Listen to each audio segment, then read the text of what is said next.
Hi friends, welcome back to my channel. আমি বিক্রম চলে এসেছি ডিজাস্টার আরেকটা এপিসোড নিয়ে। তো আজকে চলে এসেছি আমরা মুম্বাইয়ের ধোবি ঘাটে, যেখানে প্রায় সমস্ত মুম্বাইয়ের হসপিটালের ছোট ছোট যে হোটেলের জামা কাপড় আছে এবং কথিত আছে যে প্রায় দিনে 1 লাখ জামা কাপড় এখানে নাকি বলে ধোয়া হয় আর 3,000-এর কাছাকাছি লোক কাজ করে। এটা হলো গিয়ে ওয়ার্ল্ডের সব থেকে বড় ওপেন এয়ার লন্ড্রি, মানে খোলা মাঠের মধ্যে লন্ড্রি ওয়ার্ল্ডের সব থেকে বড়, এর থেকে বড় কোথাও নেই। সেই জায়গাটায় আজকে আমরা এক্সপ্লোর করবো এবং তার সাথে একটা বইয়েরও কথা বলবো আপনাদেরকে। তো চলুন ধোবি ঘাটে যাওয়া যায়। এই হলো কি ধোবি ঘাট।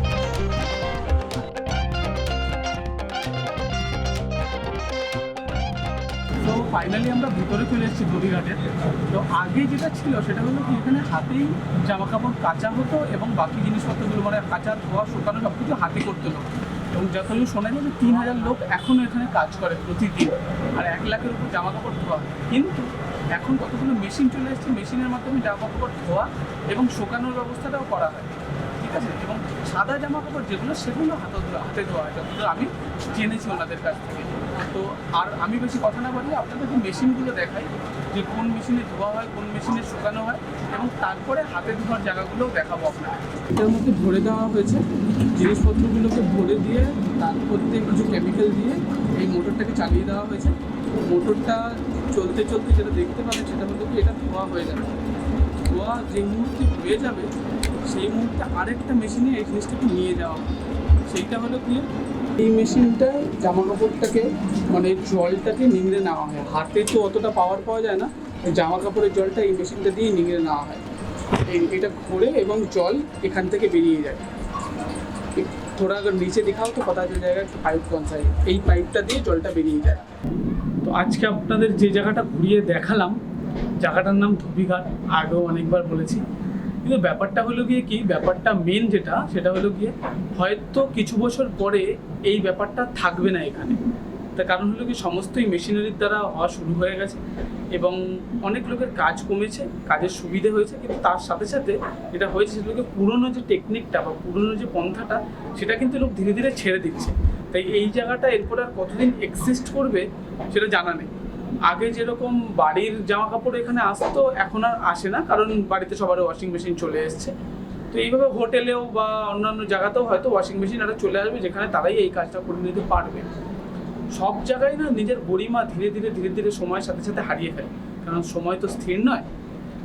আজকে যেরকম এই জায়গাটা ধীরে ধীরে তার গরিমা হারাচ্ছে, আজকে এখানে যখন এলাম আপনাদেরকে দেখালাম যে কোনো লোকই প্রায় হাতে জামা কাপড়টা আর ধুচ্ছে না।